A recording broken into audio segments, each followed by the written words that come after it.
Hey everybody, I hope you're doing well today. Let's take a look at evaluating the solutions available to governments to reduce inflation. What on earth can the government do to fight inflation or to at least reduce it? And this video is going to be a bit long and it's going to have a lot of words on the screen, but I've decided to leave them there to help you understand the complexities of this and to be able to stop the video if I talk a little bit too fast and take some notes on it. I'm indebted to Jocelyn Blink and Ian Dorton, the author of a great IB course companion called Economics. And I would suggest that if you're looking for a really clear guide to your IB economics world, that's a great one to take a look at. You can get it online. It's not that cheap. I mean, it is cheap, relative. It's not that expensive, I meant to say, in terms of other textbooks. Okay, so here we go. Evaluating solutions to reducing inflation. What can the government do? All right, first of all, the appropriate policies to reduce inflation depend on the type of inflation. Here's when it begins to get really complex. So if demand pull inflation is due to excess aggregate demand, then an appropriate policy would reduce aggregate demand. That makes sense, right? Prices are going up because of aggregate demand. Cut aggregate demand.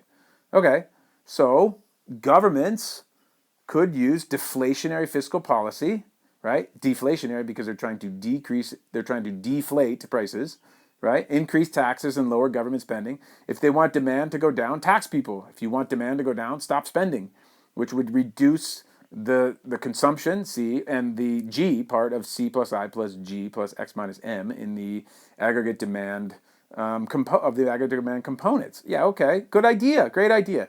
Deflationary monetary policy could also be put in place. That would bring about a decrease in aggregate demand.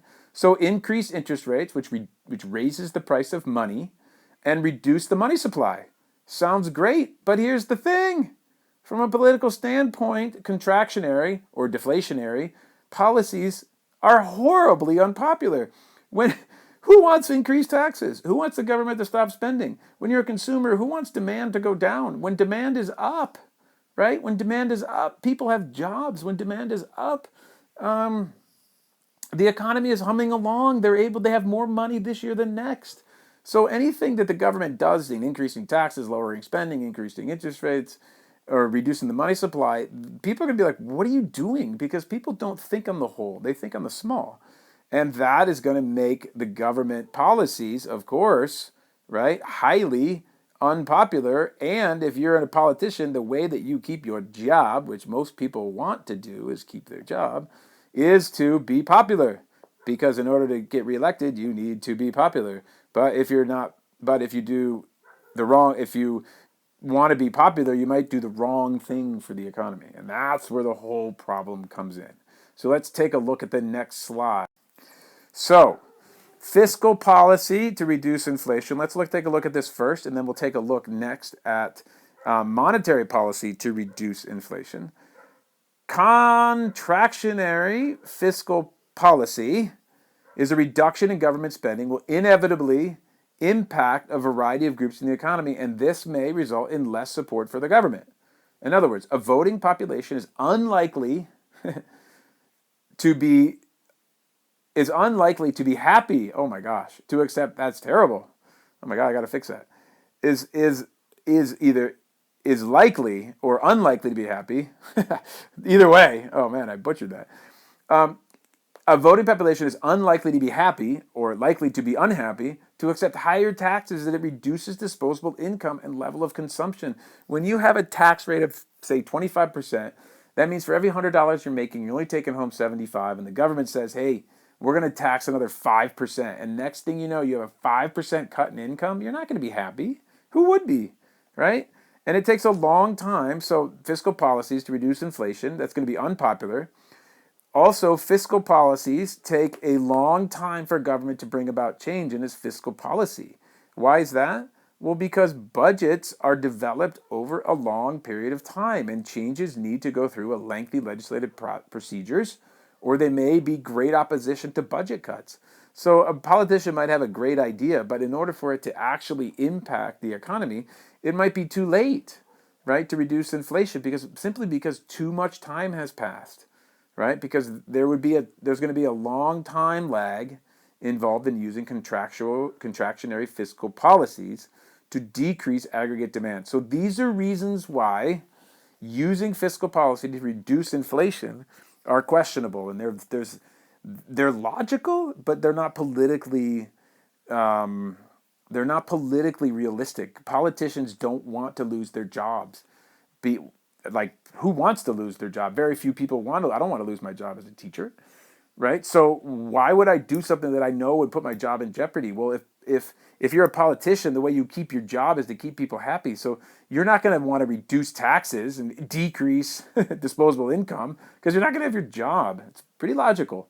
Yeah. So even though the policy economically might seem good, and actually for the very people that are going to be upset, it might be better for them in the long run. Most voting populations don't think about that. They think about the short term. And if you're a politician, you need to reflect that in what you do for your people. All right.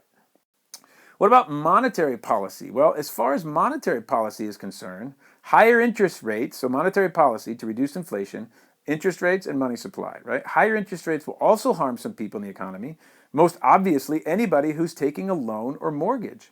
Higher interest rates mean higher loan and mortgage repayments and will therefore be unpopular. And a government that is concerned about being reelected will be reluctant to use these methods to fight inflation, right? So I just bought a house. I live in Santiago, Chile, and I just bought a house and we got a 4% interest rate. If that interest rate had been 6%, I would not have bought the house, period. Is it really that much more money? No, but it feels like it, right? If interest rates were 8%, I wouldn't buy the house. And guess what? The government would be accomplishing its macroeconomic goal of reducing inflation, and they might be keeping that low and stable rate of inflation, which for everybody on average is good. But for me, that would have been bad because I really would have wanted to buy this house, right? But I got a 4% interest rate. Boom, we bought it. Okay. So governments concerned about being reelected will be reluctant to do that.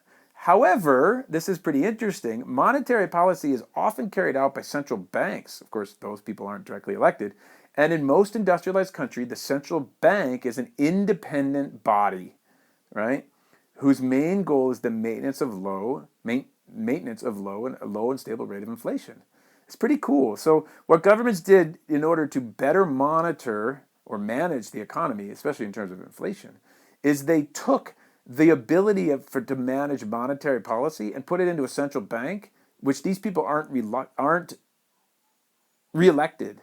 So they're more independent. So they're more likely to do the right thing, quote unquote, for the ability to maintain a low and stable rate of inflation. So in some countries, these central banks set an explicit target rate of inflation, which is what they say, like, we are going to keep, our target is this, under 3% rate of inflation. Other central banks, such as the Federal Reserve of the United States, have what they call an implicit target rate of inflation. They don't really say they manage in the economy. The Federal Reserve of the United States is a very powerful institution. It's monitoring the markets, monitoring the economy, monitoring all the indices, and trying to decide what it should do, mainly with interest rates. And for the last 8 years, interest rates in the United States have been at all-time low, and the Federal Reserve just upped them to sort of slow down the U.S. economy a little bit because of fears of inflation, right? But they don't say what it is, but more or less it's 1.5 to 2%, you can say, that most central banks are targeting for inflation. Okay, so this means that there's an informal target rate that the central banks choose rather than unofficially stating one. Okay, cool. That's some really helpful stuff there for you in managing your answers for monetary policies and the way in which the governments can use that tool to maintain or reduce or keep inflation at a low and stable rate. But here's some more. So what about on average? Well, because of the political consequences of dealing with high rates of inflation since the 80s, many governments have moved their central banks out of political hands. As a result of the greater independence of central banks and inflation targeting, many countries have successfully prevented high inflation from occurring. Targeting inflation, whether explicitly or implicitly, is said to be beneficial as it results in the reduction of inflationary expenditures or inflationary expectations. A target acts as an anchor to hold down inflationary pressures. That is, as long as people have faith in the central bank's ability to contain inflation, They will not expect higher rates of inflation, and they'll just go on thinking about something else. People in the United States don't think about inflation that much because it's usually really well managed between 1% and 2%. If it were 4%, 5%, people would be going nut about it and everybody would be paying attention. So if you live in a country where no one's talking about inflation, the government's managing it well. But if they do not expect higher inflation, then they will not make demands for increases in wages any higher than the expected rate of inflation, and this will keep the cost of labor from rising excessively, and this suppresses, of course, cost push inflation pressure.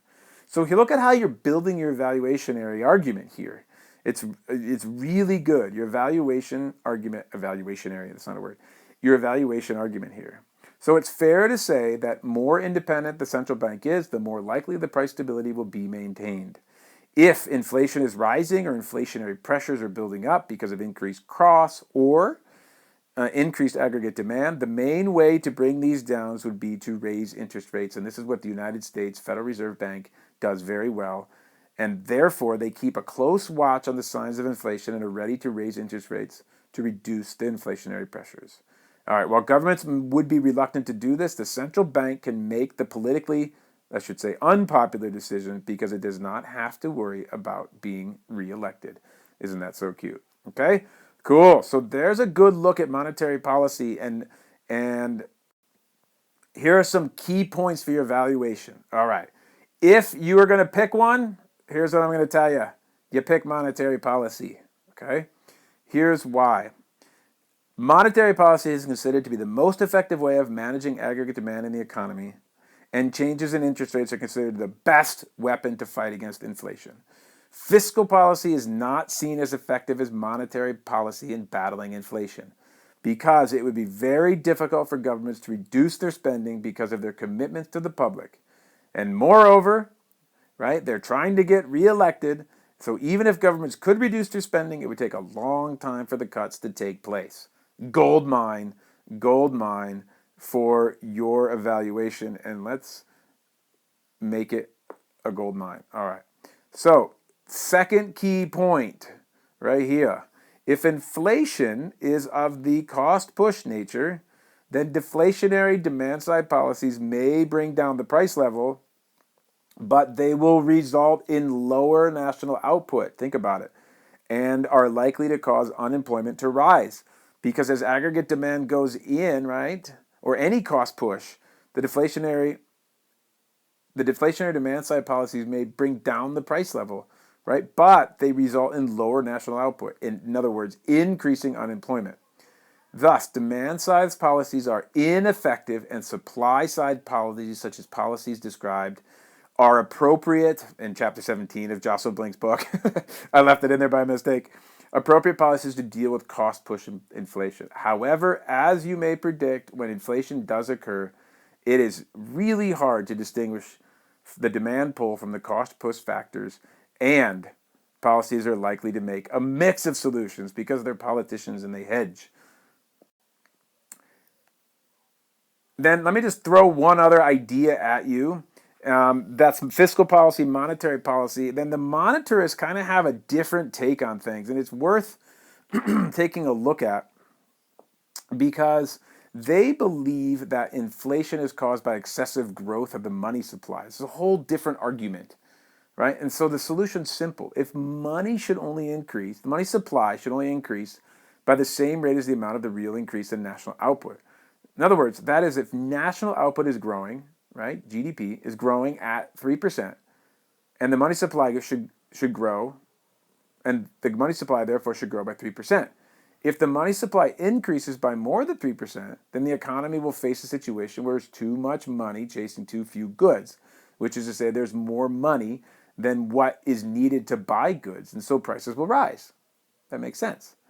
But practically speaking, although central banks can influence the level of spending in the economy through monetary policy and changes in interest rates, it's actually very difficult for the government and or central banks to control the actual supply of money in the economy. And that is because it's not that easy. Most of the way in which the money supply is managed is not actually by like printing money or not printing money. I mean, and they can do that.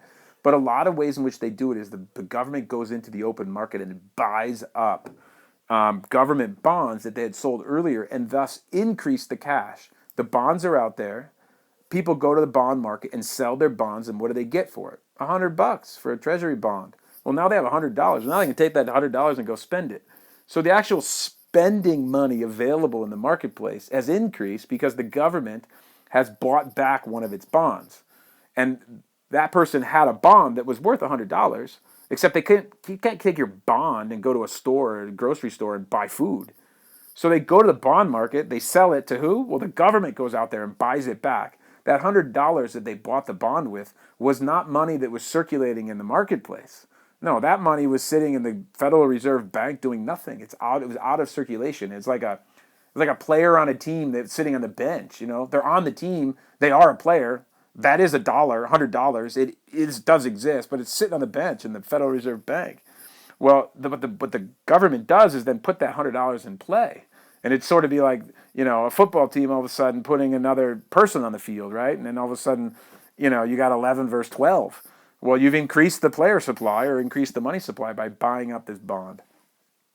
So that's a way that the government does it, but interest rates have proven to be the best way because it is actually the most comprehensive way of controlling the rapid rise of prices.